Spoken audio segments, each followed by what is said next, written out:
Amen. Amen. Nous disons Amen. Amen. Regarde ton voisin. Dis-lui ne dors pas. Dis-lui ne dors pas. Bien-aimés dans le Seigneur, nous bénissons l'Éternel pour ce message. C'est un message qui est très puissant, qui peut nous aider à ouvrir nos yeux et à connaître beaucoup de choses de la vie. Dans cette histoire que nous venons de lire, on nous parle d'un Jonas qui était un serviteur de Dieu, qui était un enfant de Dieu, qui marchait avec Dieu. Bien-aimés, nous devons comprendre une chose, comme j'aime toujours le dire, la vie est faite de nos choix et des conséquences de nos choix. Toute la vie, nous aurons toujours des décisions à prendre. Nos choix d'aujourd'hui déterminent notre demain. Amen. Si tu veux connaître ton demain, vérifie les choix que tu fais aujourd'hui. Les décisions que tu prends aujourd'hui, c'est ça qui va déterminer quel sera ton demain. Donc il y a un impact direct entre ton demain et les décisions que tu prends aujourd'hui. Donc la vie est faite des décisions et des conséquences des décisions. Pour venir ce matin à l'église, tu avais pris une décision de t'élever et de venir à l'église. Donc même notre journée, dès qu'on se réveille le matin, on commence à prendre des décisions jusqu'à la fin de la journée. Alors l'échec ou le succès dans la vie d'un homme dépend des choix et des décisions qu'il prend dans sa vie. Bien-aimé, ce que tu vis aujourd'hui, ce que tu traverses aujourd'hui, c'est la conséquence des décisions que tu avais prises hier. La situation que tu traverses aujourd'hui n'est autre que toutes les décisions que tu avais prises hier. C'est ça qui a fait que ça t'a amené là où tu es aujourd'hui. Si tu pleures, d'abord, si tu traverses des moments difficiles, ce n'est pas toujours les autres, c'est d'abord toi-même. Amen. Hein? C'est l'ensemble de toutes les décisions que tu avais prises qui ont fait qu'aujourd'hui tu sois là. Bref, je vais dire que tu es victime de tes propres choix. Tu es victime de tes propres décisions. Donc avant de montrer les doigts à X ou à Y, à tes parents ou à X ou à Y, le premier ennemi de ta vie c'est toi-même. Le premier danger de ta vie c'est toi-même. Parce que la décision que tu prends, c'est ça qui fera que tu puisses réussir ou échouer dans ta vie. Voilà pourquoi ce matin, le pasteur nous enseigne sur les décisions et les conséquences de nos décisions. Pourquoi nous échouons et pourquoi nous réussissons dans la vie. Donc, certaines personnes qui ont échoué dans leur vie, ce n'est pas parce qu'ils sont mauvais, ce n'est pas parce que seulement ils sont maudits, mais s'ils ont échoué, c'est parce qu'ils ont pris toute une série de mauvaises décisions dans leur vie qui ont eu comme conséquence les échecs. Amen. Hein? Amen. Donc, la réussite dans la vie, ce n'est pas toujours une question de prière, de jeûne et de prière. La réussite dans la vie, c'est d'abord une question de décision que tu prends. Tu peux prier du matin au soir, mais lorsque dans ta vie, tu ne fais que prendre de mauvaises décisions, you're gonna keep losing. Tu vas continuer à échouer dans ta vie. Voilà pourquoi, bien-aimé, si tu veux changer ton demain, tu dois changer quelque chose aujourd'hui. Ce sont tes décisions. Lorsque tu changeras tes décisions aujourd'hui, ton demain aussi va changer. Là, on a le livre comme la prière. Je n'ai pas parlé en termes de jeûne et de prière. Je parle en termes de décisions. Jonas, que nous venons de lire, il était un serviteur de Dieu. Dieu lui a dit, Jonas, tu es mon serviteur. Je te dis, lève-toi, va à Ninive. Car il y a un peuple peuple qui est perdu, c'est à toi d'aller avertir ce peuple que s'il ne se repente pas, moi Dieu, je vais détruire ce peuple. Ça, Dieu était en train de parler à Jonas. Et Jonas, il a entendu la voix de Dieu. Jonas s'était levé. Mais en se levant, Jonas avait pris une décision. Il avait entendu la voix de Dieu, mais après avoir entendu la voix de Dieu, Jonas avait pris une décision. Quelle est la décision que Jonas avait prise? La décision que Jonas avait prise, Dieu lui a envoyé aller évangéliser à Ninive. Il a dit non, moi je n'irai pas à Ninive. Il a payé son voyage, il est allé dans le sens opposé, il est allé à Tarsis. Donc Jonas, consciemment, il avait pris la décision de refuser d'obéir à ce que Dieu lui avait dit. Jonas a pris une décision. Est-ce que quelqu'un peut dire Jonas avait pris une décision? Regarde ton voisin qui dit Jonas avait pris une décision. Celui de désobéir à Dieu. Alors Jonas avait pris une décision de désobéir à Dieu. Il a payé, c'est comme si Dieu lui dit, Jonas, va à Toronto, va évangéliser. Au lieu que Jonas puisse aller à Toronto évangéliser, Jonas a pris la décision d'aller à Ottawa. Pendant que Dieu l'attendait à Ninive, Jonas a pris l'autre sens. Il a payé son avion. Il a payé le bateau. Il est entré dans le bateau. Pourquoi? Parce qu'il avait pris la décision de ne pas obéir à la volonté de Dieu.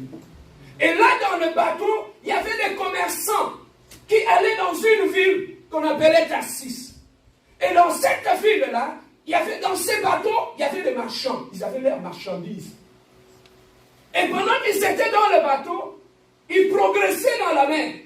La Bible nous dit que Dieu avait commencé à souffler sur le bateau. Le bateau commençait à s'agiter. Le bateau commençait à s'agiter. Pendant que le bateau s'agitait, le commandant de navire a dit, j'ai fait ce travail pendant longtemps. Mais, ce que je vois, je ne comprends pas. On n'a jamais connu une telle tempête.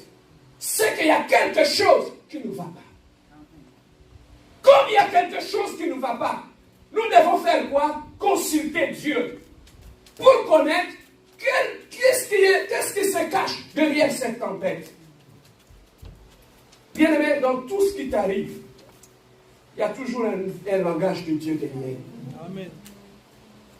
Le commandant du navire, comme il ne comprenait pas la situation dans laquelle il se trouvait, il a dit, nous allons consulter Dieu. Il a dit que chaque personne dans le navire consulte son Dieu.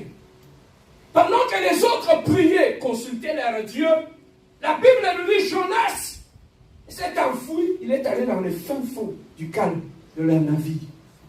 Il s'est endormi pendant que les amis priaient à l'eau. Seigneur, parle-nous, pourquoi cette tempête? Qu'est-ce qui arrive, Seigneur? Les gens se tapaient la poitrine, priaient. Il voulait que Dieu puisse leur répondre. Ils n'ont rien entendu. Le commandant dit, arrêtez maintenant de prier. Nous allons tirer au sort pour savoir qui est à la base de cette tempête. Et pendant que le commandant de navire a vu qu'il y a quelqu'un qui manquait, il descend, il trouve un monsieur en bas en train de dormir. Il dit, hey, man, wake up. Viens en haut. Il est monté. Tout le monde était assis dans le navire. Là, le bateau continuait à chavirer, la tempête. Il a dit, non, non, non, c'est pas possible. Nous allons nous noyer. Mais qu'est-ce que nous voulons faire? Nous voulons alléger d'abord le bateau pour que la mort ne continue plus à nous guetter. Ils ont pris tout le marchandise des commerçants qui avaient leurs marchandises. Ils ont commencé à jeter dans l'eau. Quelle perte énorme! Peut-être que c'était leur chiffre d'affaires. Et il fallait tout jeter dans la mer pour sauver la vie. Le marchandise face à la mort ne représentait plus rien. Ils voulaient sauver d'abord leur vie. Ils ont commencé à jeter tout ce qu'ils avaient. Mais maintenant, le commandant a vu qu'après avoir jeté, le bateau continue à s'agiter. Le bateau continue à s'agiter. Mais qu'est-ce que nous pouvons faire encore? On va tirer au sort. Ils ont commencé à tirer au sort. En tirant au sort, la Bible nous dit, le sort est tombé sur Jonas. Bon! Directement, tout le monde a dit, oh, donc c'est lui qui est à la base de notre problème. Monsieur, Outi, qui est ton Jonas a dit, c'est moi qui est à la base de ces problèmes. Je fouille la volonté de Dieu. Papa, lorsque tu as un problème avec Dieu, sache qu'on ne peut pas fuir Dieu. Partout où tu iras, quand tu as un problème avec Dieu, ça échoue. Partout où tu mettras tes pieds, ça créera un problème. Je vous avais expliqué l'autre fois, j'étais aussi moi Jonas, quelque part. Un dimanche, au lieu d'aller prêcher, je devais aller travailler. Parce qu'au travail, il fallait qu'on nous paye double. Et il fallait faire 12 heures. J'ai fait la machine, j'ai dit, le soir là, j'aurai quelque chose de bien. Parce qu'il fallait faire le véritable. Je fuis l'église. Là, on m'avait invité d'aller prêcher, je ne suis pas allé. On est allé au travail. À ce moment-là, c'était plus loin là-bas dans le Côte-Vertu, plus loin là-bas. C'était une usine où on devait travailler. Tu t'assois sur une machine, tu commandes la machine et la machine produit des choses. Papa, quand on a commencé, j'ai appuyé sur le bouton. Papa, tout ce qu'il y avait comme machine, la salle était remplie de gens qui étaient venus, de femmes et de hommes, pour faire le bétail. Pendant que j'appuyais sur la machine, toutes les machines bougent. On appelle les techniciens, ils arrivent, ils commencent à bouger, à toucher, à faire ceci. Les techniciens n'arrivaient pas à faire partir les machines. Maintenant, il y avait un monsieur qui était à côté de moi. Il me dit, monsieur Bia, aujourd'hui tu ne sais pas que c'est le jour du Seigneur. On ne pouvait pas être ici, on devait être à l'église. Ça sortait de la bouche d'un païen, s'il vous plaît. Ça sortait de la bouche. Ce monsieur-là, c'est un païen jusque dans sa salive. Il est païen jusque dans les autres. Mais un païen qui te dit que le dimanche, on ne devait pas être ici, on devait être dans la maison du Seigneur. J'ai compris que c'était moi qui était le Jonas de tous ces gens-là. J'ai fui la volonté de Dieu pour aller travailler. Mais là où j'avais fui, Dieu a utilisé la bouche d'un païen pour me ramener sur le droit chemin. Et même l'argent qu'on devait avoir pendant 12 heures, on ne l'avait plus eu. Le secrétaire a dit, mais tu vas au mandat. Maintenant, tu prends l'autobus et tu rentres. Tu es face à ta conscience. Tu as perdu et l'église et tu as perdu. Et l'argent que tu voulais avoir. Papa, on ne se moque pas de Dieu. Peut-être ce que tu es en train de traverser aujourd'hui, tu es peut-être Jonas. Il y a des choses que Dieu t'avait demandé de faire, tu ne les fais pas. Mon ami, aussi longtemps tu ne feras pas ce que Dieu te demande de faire, tu continueras à échouer dans tout ce que tu feras. On ne rate pas Dieu et on ne fuit pas Dieu. Jonas avait pris une décision de ne pas obéir à la volonté de Dieu. La mauvaise décision que Jonas avait prise l'avait conduit où? Quand ils ont pris Jonas, ils l'ont jeté dans l'eau. Jonas est allé se retrouver dans la bouche du poisson. Il est allé dans le ventre du poisson. Et là, dans le ventre du poisson, il a commencé à réfléchir qu'il avait désobéi à Dieu. Papa, Dieu peut permettre que tu entres dans des situations difficiles. Et là, dans cette difficulté-là, c'est là que Dieu va commencer à te parler. C'est là que Dieu va commencer à te faire réfléchir quand tu vas rester seul.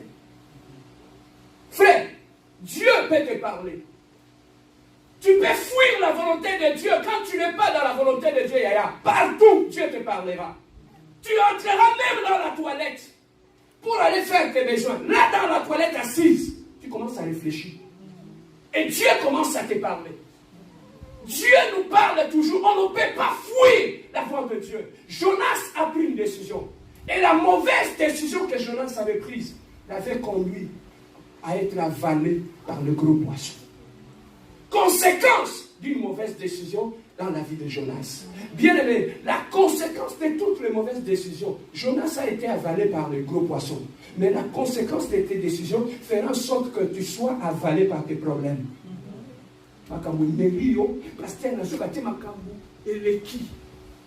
Mais pourquoi les problèmes s'ils passent? Mais c'est parce que tu n'es pas là où Dieu voulait que tu sois.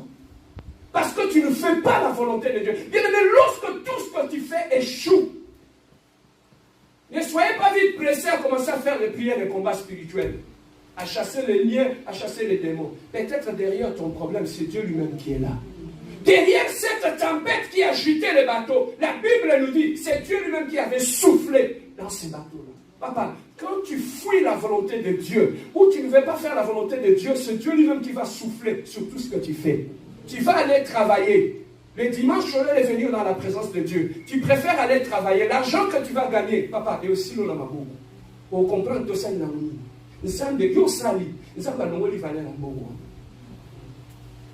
pourquoi? Parce que tu es devenu Jonas. Jonas avait pris une décision qui l'avait amené dans une mauvaise direction. Et là, dans la mauvaise direction, il y a eu comme conséquence. Toutes les décisions que nous prenons dans notre vie ont toujours une conséquence. Voilà pourquoi Jonas était devenu un problème. Papa, quand tu n'es pas en accord avec Dieu, tu seras même un problème dans ton mariage. Tu seras un problème dans ton travail. Tu seras un problème partout où tu seras. C'est comme si la malédiction te poursuit partout où tu es. Ce n'est pas la malédiction. Tu vas te concentrer sur un fiancé. Dieu lui-même va souffler dessus. Tu vas te concentrer sur un business. Dieu lui-même va souffler. Jusqu'à ce que tu vas comprendre la volonté de Dieu pour ta vie. Est-ce que voilà pourquoi je t'ai dit, tu es victime de toutes les mauvaises décisions que tu prends dans ta vie. Alors, si tu veux changer ta vie, Pasteur Serge, qu'est-ce que je peux faire pour changer ta vie? Commencer à changer tes décisions aujourd'hui. Quelles sont les décisions que tu prends aujourd'hui? Changer les décisions sur tous les domaines de notre vie. Changer les décisions, bien aimés, même sur les amis à fréquenter. N'as-tu pas vu, tu as pris la décision de quelqu'un que tu ne connais pas.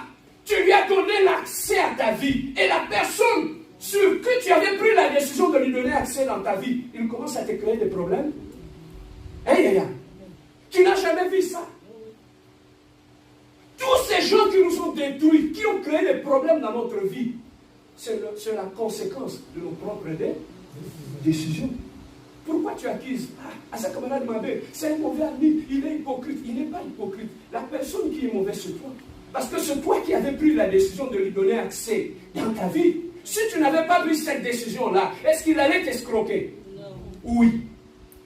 Tu comprends? Alors, même le business que tu fais, Dieu t'a béni. Tu es dans les promesses de Dieu. Mais tu prends la décision d'aller chercher, mettre ton argent avec une autre personne.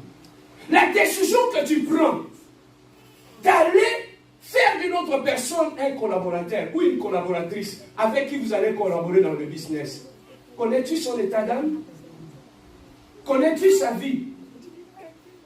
Je vais même parler aux gens qui font le ristourne, la likelema. On te paye, tu prends ton argent, tu donnes à ces gens-là. Il y a allié, il y a allié, il y a allié, il y a allié. Hein? Pourquoi tu veux aller? Est-ce que tu as eu le temps de consulter Dieu pour savoir à qui tu remets ton argent? Tu ne sais pas qu'au travers de ton argent, on peut rattraper tes finances et les bloquer? Maman dit que les bawan.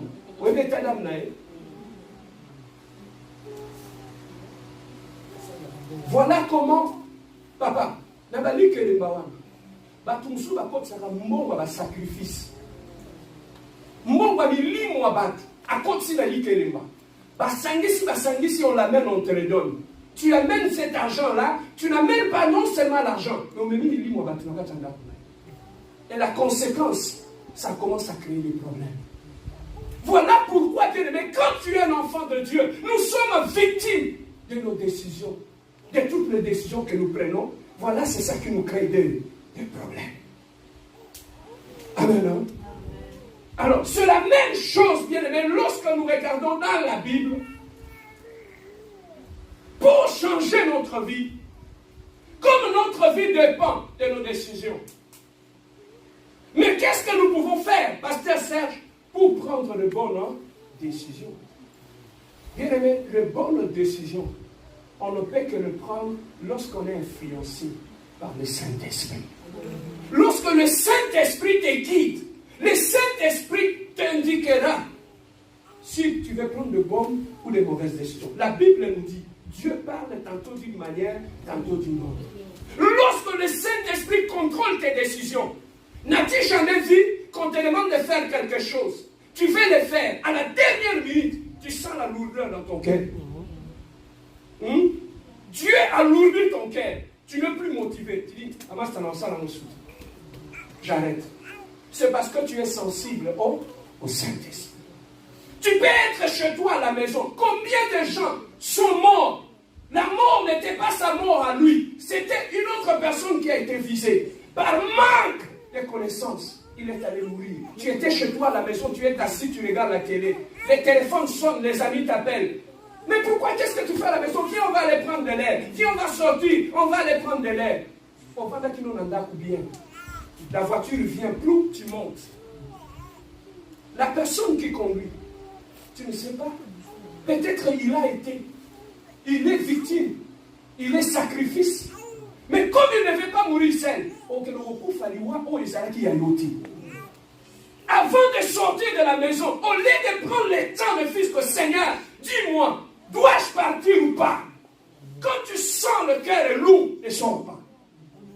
Mais on ne consulte pas Dieu. Voilà pourquoi on va attendre sur l'autoroute Fatma Koufi. Mais pourquoi il est mort? Ce n'était pas sa mort à lui. Mais c'est parce que par manque, la Bible dit, mon peuple périt parce qu'il manque quoi? La connaissance. Le manque de connaissance ou la distraction, beaucoup de gens sont morts comme ça. Nous devons apprendre, bien aimé, pour prendre de bonnes décisions dans la vie. Commence d'abord par consulter Dieu si tu veux prendre n'importe quelle décision. Yo bako peso et loka abonné. Ah, papa. Toi, dans le biso mo ba mobali à l'États-Unis, a on ka mwasi au bala. To moni peda yo obongi na ye. Yo pezo obongi na ye. Ali yo wala, pesa ba photo to l'accès.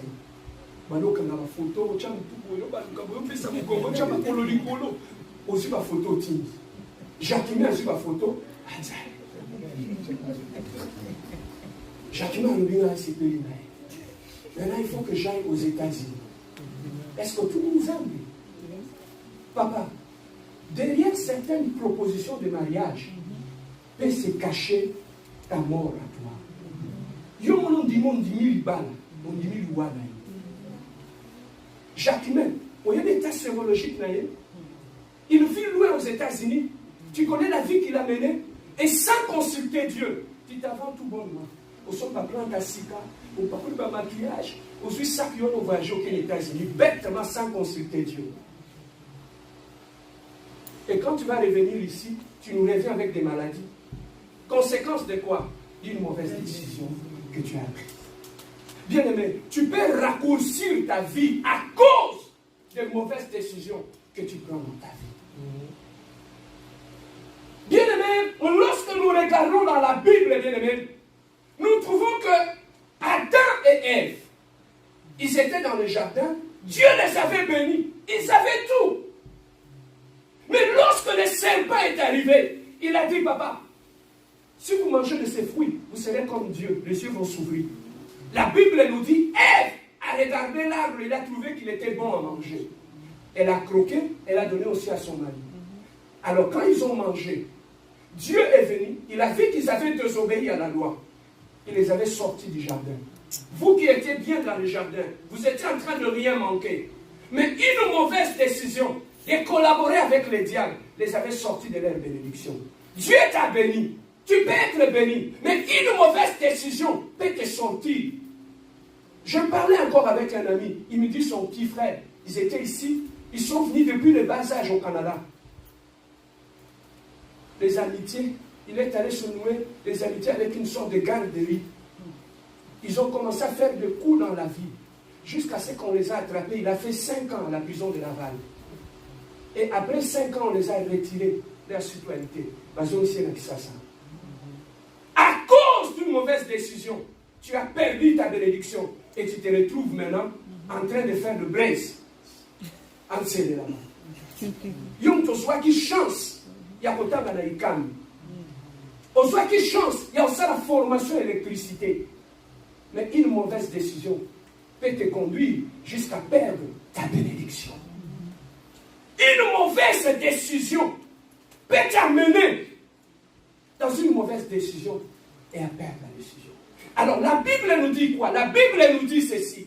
Je mis devant toi le bien et le mal.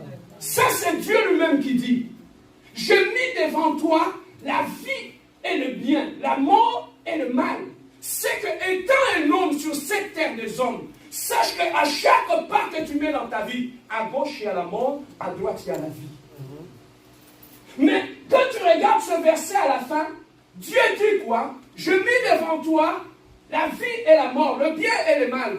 Mais je te conseille de choisir la vie. C'est que lorsque nous faisons nos choix, Dieu ne nous oblige pas. Dieu est là tout simplement comme conseiller. Amen. Hein? Amen. Sache que toute décision que tu prends dans ta vie, ça peut t'amener à la vie comme ça peut t'amener à la mort. Donc à chaque décision que tu prends, il y a toujours une conséquence. Soit une bonne, soit une mauvaise.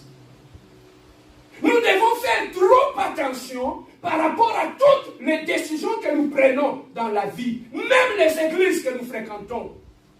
On ne fréquente pas une église parce que les amis vont là-bas, parce que ce sont les Katangais qui sont là, ce sont les Chinois qui vont. Non, on ne fréquente une église parce que Dieu t'a dit va dans cette église. Mais combien de gens dans les églises où les enfants étaient ensorcelés, envoûtés? C'est un choix que tu dois faire aussi. Alors Adam et Ève avaient fait un choix. Mais qu'est-ce qui s'était passé dans les jardins d'Éden? La Bible nous dit Dieu venait leur parler. Chaque soir, il parlait avec Dieu. C'est que Adam et Ève écoutaient la voix de Dieu, n'est-ce pas?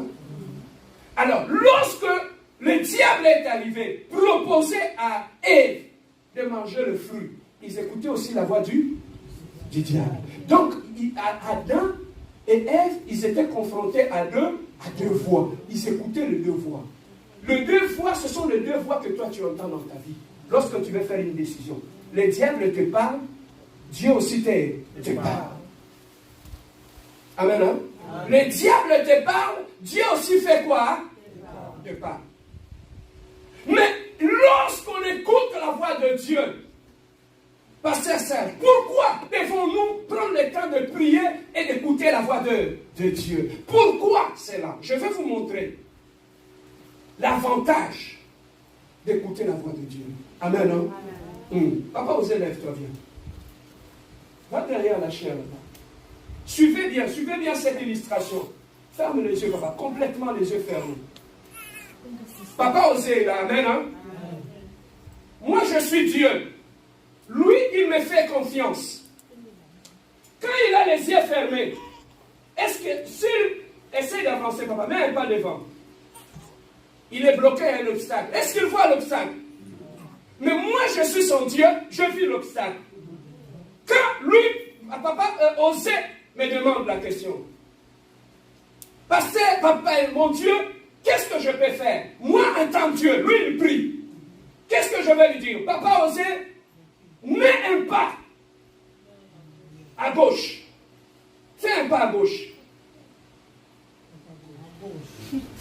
Donc, va de ce côté-là. Fais un pas à gauche. Ferme les yeux, papa. Fais un pas à gauche. Lui, il ne voit pas l'obstacle qui est devant. Je lui dis, papa, osez, fais un pas devant. Arrête-toi là. Est-ce que lui, il a les yeux fermés? Est-ce qu'il a vu que devant lui, il y a ce panier ici? Là, il est là, il me demande encore. Parle, mon Dieu, qu'est-ce que je peux faire? Je lui dis, papa, osez, et montre pas à gauche. Oui, il est à gauche. Fais un pas à gauche. Il a fait un pas à gauche. Il est là. Il a les yeux fermés, il ne voit pas. Pour avancer, il me consulte encore. Mon Dieu, je vais avancer. Qu'est-ce que je peux faire? Je ne connais pas si devant moi il y a un obstacle. Moi, étant son Dieu, je suis comme ses yeux. Je vois. Je peux l'épargner du danger. Et lui, quand il me prie, il dit, Seigneur, qu'est-ce que je peux faire? Je dis, papa, osez mon fils, mets un pas devant.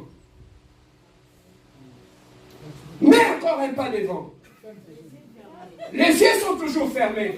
Amen. Hein? Est-ce que lui, là, depuis que moi je l'ai dit, Est-ce qu'il se cogne contre les obstacles? Non. Voilà l'avantage pour consulter Dieu.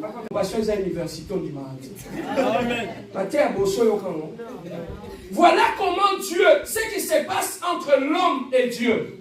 Nous ne voyons pas. Est-ce que tu sais ce qui va se passer demain? Non. Dieu connaît déjà ce qui va se passer demain. Voilà pourquoi ceux qui prient, Dieu est capable de lui dire, même pas à gauche. Avance encore à gauche. Reste là. Amen. Hein? C'est ça ce qui arrive. Maintenant, je vais te faire voir autre chose. Papa, osez, lève-toi. Viens ici. Sois derrière là-bas. Toi, tu n'obéis que quand tu entends ma voix. Même, ferme les yeux. Frère Christian, lève-toi. Mets-toi debout là. Papa Osé, il est là. C'est sa vie. À gauche, il a par exemple le diable. À droite, c'est Dieu. Au devant de lui, il y a un obstacle. Moi, je lui dis, Papa Osé, va à gauche. Reste d'abord là, papa. Moi, je lui dis, Papa Osé, va à gauche. Maintenant, le diable est là. Le diable, qu'est-ce qu'il lui dit? Papa Osé, avance. Tu vois ce qui arrive dans notre vie? Oui. Dieu lui dit, Papa Osé, il y a un obstacle devant toi, va à gauche. Le diable est là, lui dit, Papa Osé, avance. Maintenant, lui, il est là, il a deux voix qu'il écoute. La voix de Dieu et la voix du diable. S'il écoute la voix du diable, il va faire quoi? Il va frapper un obstacle. Amen. Hein? Et maintenant, papa, toi, tu fermes les yeux, tu obéis qu'à ma voix, tu n'obéis pas à la voix de l'autre. Amen. Alors, Papa Osé me demande, Dieu, qu'est-ce que je peux faire? Papa Christian, dis-lui, Papa Osé avance. Papa Osé avance. Est-ce qu'il a répondu à la voix du diable? Non. Il a entendu la voix. Est-ce qu'il a obéi? Non. Il a les yeux fermés. Est-ce qu'il a vu qu'est-ce qu'il lui a parlé? Non. Il a entendu la voix. Mais maintenant, moi étant Dieu, je lui dis, Papa Osé, fais un pas à gauche. N'est-ce pas? Alors, je lui dis aussi, Papa Osé, mets un pas devant. Maintenant, devant lui, il y a un obstacle. Moi, je vis l'obstacle étant son Dieu. Maintenant, le diable va continuer à lui dire, Papa Osé avance. Papa Osé avance. Aussi longtemps qu'il n'obéit pas à la voix du diable, est-ce qu'il frappe l'obstacle? Lorsqu'il obéit à ma voix, moi je lui dis, Papa Osé, un autre pas à gauche. Tu vois? Quand il obéit à ma voix, il s'échappe aux obstacles. Mais quand il obéit à la voix du diable, il envoie directement dans le mal. Merci, papa, vous pouvez vous asseoir. Est-ce qu'on peut donner une acclamation pour lui? Donc, voilà l'importance. Quand le pasteur sage dit, tu dois prier, chercher la volonté de Dieu. Amen. Hein? Ne t'appuie pas sur ton intelligence parce que tu ne vois pas ce qu'il y a devant toi. La Bible dit, telle voie peut paraître bon aux yeux de l'homme, mais son issue peut mener à la mort.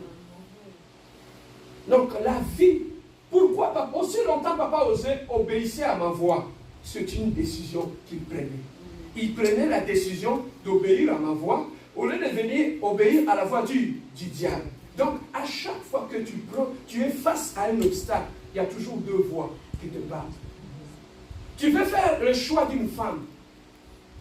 Le Saint-Esprit te dit, stop, commence à prier.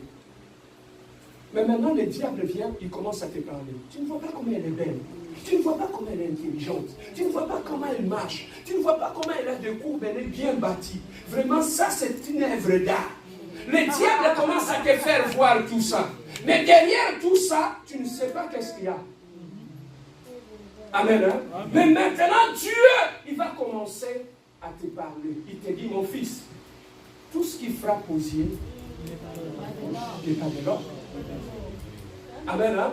Tout ce qui brille n'est pas de l'or. Donc, maintenant, voilà comment nous faisons les obstacles. Même les choix que nous faisons dans le mariage. Au lieu d'écouter Dieu, on écoute les hommes. Même quand les gens viennent vous dire, papa, moi, il y a des fois des choses que je ne comprends pas. Papa, on dit Joanna, la monia n'est pas au cola. N'a pas famille Nabango, c'est une bonne famille. C'est quelqu'un qui est instruit, il est ingénieur comme le pasteur Serge. Il a étudié, il est ceci. Hein? Toi, tu connais son état d'âme? Papa, Bible est lobby ceci. Écoutez. La seule personne qui peut sonder le cœur de l'homme, c'est Dieu. Amen. La Bible dit le cœur de l'homme est tortué par-dessus tout. Qui le connaît? C'est le Dieu qui connaît le cœur de l'homme. Si vous avez présenté à Kabatuna, il y a sa pire dans ton col. Il y a son habité, ma bâtue. Sorcier. Combien de gens ils ont amené les gens dans les erreurs à cause de tout ça? Oh, l'exception, tu as dit, la kakaboye, asana mbali madamu, asana mbongo, asana boye, ukukufa. Tu vas détruire ta vie. Celui qui te dit ça, Dieu, lui, est-ce que tu connais? Papa, même un enfant qui est sorti de ton ventre, c'est ça le Dieu qui connaît. Amen. Même le mari avec qui tu dors, même ta femme, tu ne connais pas son cœur. C'est ça le Dieu qui connaît le cœur. Voilà pourquoi on consulte Dieu. C'est lui qui peut scanner, connaître le cœur de l'homme et te dire ce qui ne va pas. Est-ce que quelqu'un est en train de me dire? Amen. Alors, mon Dieu, la vie est terre. Oh, c'est comme si tu me pousses à arrêter la prédication. Avance. Prends ta Bible. Job chapitre 33, verset 14. Je m'avance vers la conclusion. Job chapitre 33, verset 14. Job chapitre 33, verset 14. Est-ce que nous sommes tous là? Je lis au nom de notre Seigneur Jésus-Christ. Dieu parle cependant tantôt d'une manière, tantôt d'une autre. Et l'on n'y prend point garde. Ça, c'est Job qui le dit. Dieu continue à parler. Tu sais pourquoi Dieu continue à parler? La Bible nous dit, au commencement était la parole. La parole était Dieu. Papa, Dieu n'a pas la parole. Il est lui-même la parole. Voilà pourquoi il continue à parler. Dieu ne s'était pas. Il est lui-même la parole. Donc, comme tu es là, Dieu te parle. Dieu nous dit, la Bible nous dit, Dieu nous parle tantôt d'une manière, tantôt d'une autre. Dieu peut te parler par un ami. Dieu peut te parler comme le pasteur Sage te parle là. Dieu peut te parler par les circonstances de la vie. Dieu peut te parler par tes échecs. Dieu peut te parler par de songes et des visions. Mais l'homme ne prend jamais garde, alors que Dieu parle. Papa, Adam et Ève, le diable vous a proposé quelque chose. Dieu était en train de parler. Tu ne peux pas dire à la femme, maman, attendons le soir quand Dieu va venir et nous allons lui poser là. Non. La Bible nous dit, la femme a vu que l'arbre était bon à manger. Elle a mangé. Elle a mangé le fruit. Et en mangeant le fruit, qu'est-ce qui est arrivé? Elle est sortie du jardin. Amen. Hein? Amen. Papa, automatiquement, en sortant du jardin, quand ils ont entendu la voix, parce que Dieu leur parlait, Dieu était là. Dieu est venu, il a dit, Adam, où êtes-vous? Adam a dit, nous avons fui. C'est qu'ils étaient toujours, même en péchant, ils étaient toujours en train d'attendre la voix de Dieu. C'est que Dieu était en train de leur parler, mais ils n'ont pas voulu prendre garde. Papa, il y a beaucoup de choses qui nous arrivent dans la vie. Lorsque tu observes bien, les signaux rouges s'allumaient déjà. Certaines mauvaises décisions que nous avons prises, le Dieu t'avait déjà parlé, mais tu ne comprends pas. Même les mauvais choix des maris ou des femmes que nous avions fait des fiancés, depuis les débuts, le lumière rouge s'allumait, mais leur cause, il y a beauté à Jacquemin. Tu as fermé les yeux. Quand tu as regardé Jacquemin, soit là qui skinny, avec des chaussures pointues, et tout cela, c'est quoi? Ça compte. Tu vois très bien, Andeboubasi, que la personne qui vient te demander un mariage, le pantalon est jusque là. Il n'arrive même pas lui-même à remonter son pantalon. Tu crois qu'il va te remonter dans la vie? Amen.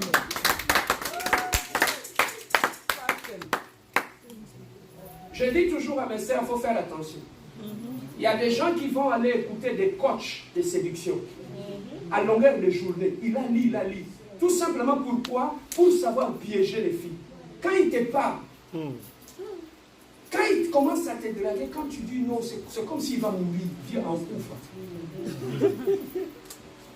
Et là même, il t'envoie des messages, il te dit, si tu ne m'acceptes pas, je vais me suicider. Ouf. Et quand tu vas chez lui, tu vas lui trouver, il a fait un gros foufou. Comme ça, il est en train de bouffer aller avec le sauterelle. Nous devons faire trop attention. La vie est faite de beaucoup de pièges. Amen. Hein? Amen. De beaucoup de pièges.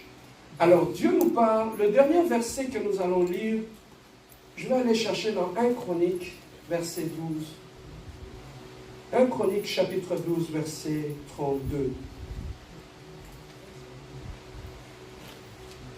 1 Chronique, chapitre 12, verset 32. 1 Chronique, chapitre 12, verset 32.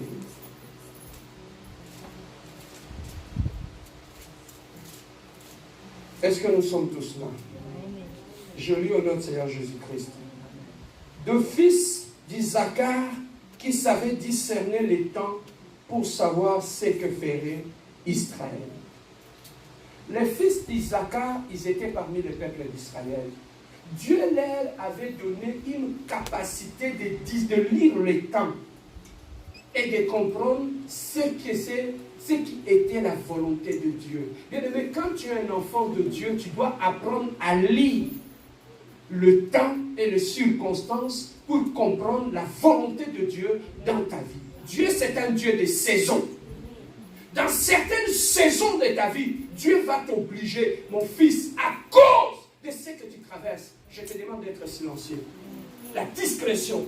Mais comme toi, tu ne lis pas la saison, tu continues à parler. Voilà comment tu échoues.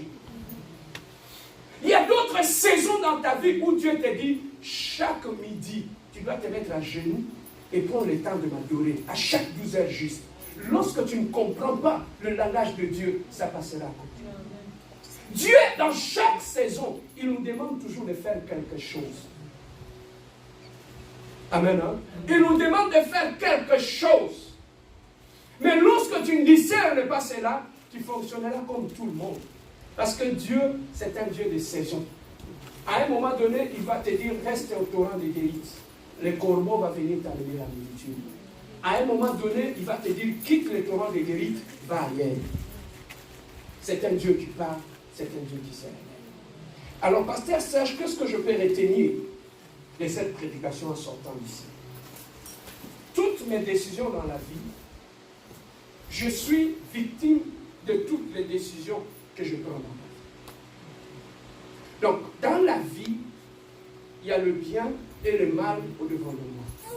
J'aurai toujours toute ma vie à prendre des décisions. Et ce sont ces décisions-là qui feront que je puisse avancer ou échouer dans ma vie.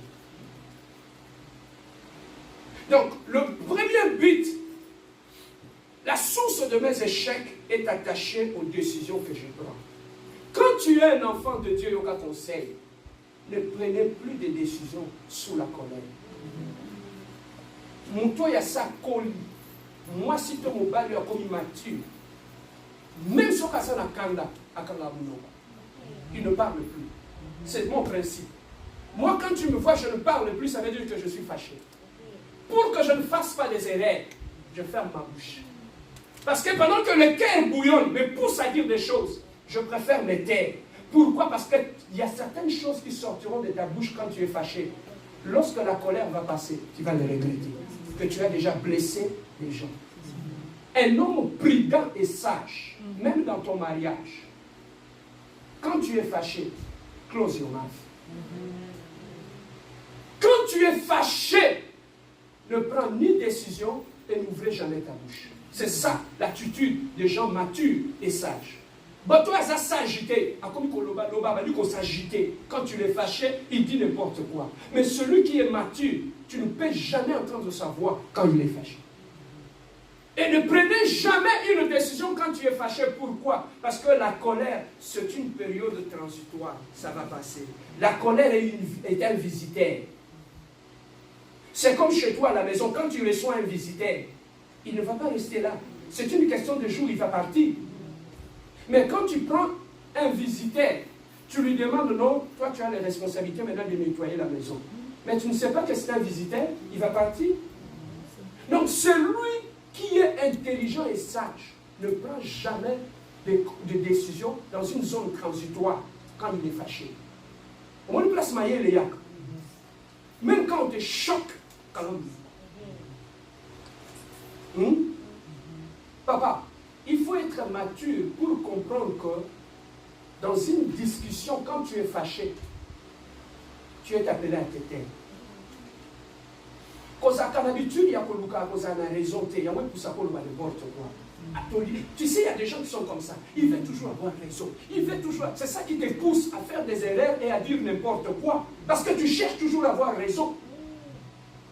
La meilleure réponse d'un homme sage, d'une femme sage, dans certaines situations, c'est le silence. Amen. Je préfère garder mon silence pour ne pas regretter après lorsque la colère va passer. On trouve des blessés de guerre. Pourquoi? Parce que les gens ne savent pas se taire. N'importe quelle secousse, tu ouvres ta bouche, tu vas blesser ton partenaire, sois quand il Syrie. Il va rester blessé. Tu vas dire à ton partenaire avec qui tu es, oser rire, il y a vie là. Batama bibali, batama peyo. La sercanda. Tu vas aller jusqu'au point de comparer. Ah, non, Natanga yo, Natanga Jacquime.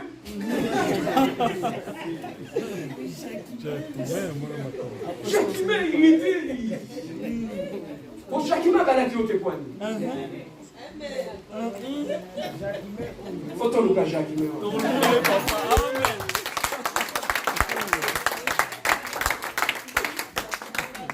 Peut-être il est aussi à l'église ici. Non. Comme celui on a vendu bébé les notes. Amen. Donc nous devons, oui, nous devons apprendre à avoir de bonnes décisions dans notre vie. Parce que ta vie dépend de tes décisions. Maintenant, le seul secret pour avoir de bonnes décisions, c'est quoi? La méditation de la parole. Chercher la volonté de Dieu dans tout ce que tu veux prendre comme décision. Chercher qu'est-ce que la Bible me dit pour tel cas. Le plus beau conseiller reste la parole de Dieu. Amen. C'est un conseiller, même à minuit, il te donnera un conseil. Les gens qui ne méditent pas la parole de Dieu prennent toujours de mauvaises décisions. Amen. La Bible, c'est un livre de sagesse où on peut puiser la sagesse pour savoir qu'est-ce que tu peux faire.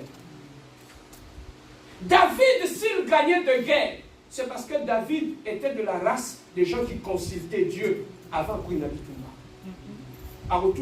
Est-ce que voilà pourquoi David, il était un grand général et il gagnait toujours.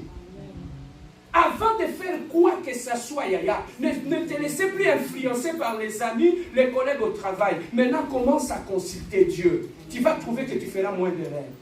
Lorsque tu vas commencer à comparer tout ce que tu veux faire dans la parole de Dieu, tu feras moins d'erreurs. Amen. Hein? Tu feras moins d'erreurs lorsque tu vas commencer à consulter la parole de Dieu. La Bible nous dit la crainte de l'Éternel est le commencement de la sagesse. La crainte de qui? Est le commencement de la sagesse. Tu sais ce que ça veut dire? Lorsque je crains Dieu, dans tout ce que je vais faire, je vais consulter Dieu. Papa vient. Lui, c'est mon grand frère. Moi, je suis son petit frère. Je vais toucher les bonbons. Je demande à mon frère, parce que je les crains. Je dis, Yaya, est-ce que je peux toucher le bonbon? Lui me dit non. Pourquoi? Parce que j'ai eu à consulter lui. Quand bien même Nazar Maël était, mais Nazar utilisait Maël la Yaya là. Nazoba. Ceux qui ont un problème, je tourne vers lui. Yesu, Ayaya. Il se connaît ça, les comme tout naïe. Même quand l'équipe pose-lui la question. Il va te dire, même il va te dire tais-toi, tais-toi. C'est un véritable, la Bible dit, lorsque le Saint-Esprit viendra, il vous enseignera sur toute chose. Le Saint-Esprit est un excellent conseiller. Amen. Même si tu n'entends pas, apprends à lui poser des questions. C'est Saint-Esprit, est-ce que je peux faire quelque chose? Même s'il ne te parle pas par la voix audible, il va placer une conviction en toi. Tu vas diminuer les erreurs dans ta vie. La crainte de Dieu est le commencement de la sagesse. Quand je sais que mon Père est à côté de moi, papa, oui, mais si on a papa, non, même aux hommes, c'est comme normal. Hein? Je me rappelle quand on était au pays, mon père il venait du travail à 16h. Vous avez 20 vous qui m'a à 16h. Pourquoi? À cause de sa présence. Amener de l'eau. Alors, il est à continuer à nanda. C'est comme ça. Quand quelqu'un marche avec Dieu, à cause de la présence de Dieu, certaines choses il le feront. Même auto-attaquer, même dans un besoin de finga, mais à cause de la présence, il y a un zambé dans la vie. Non pas pour la bangi, mais pour la zambé. Voilà ce que la Bible dit. La crainte de l'Éternel est le commencement de la sagesse. Quand dans ta vie, tu commences à croire que Dieu est dans ma vie, lèvons-nous nos amis.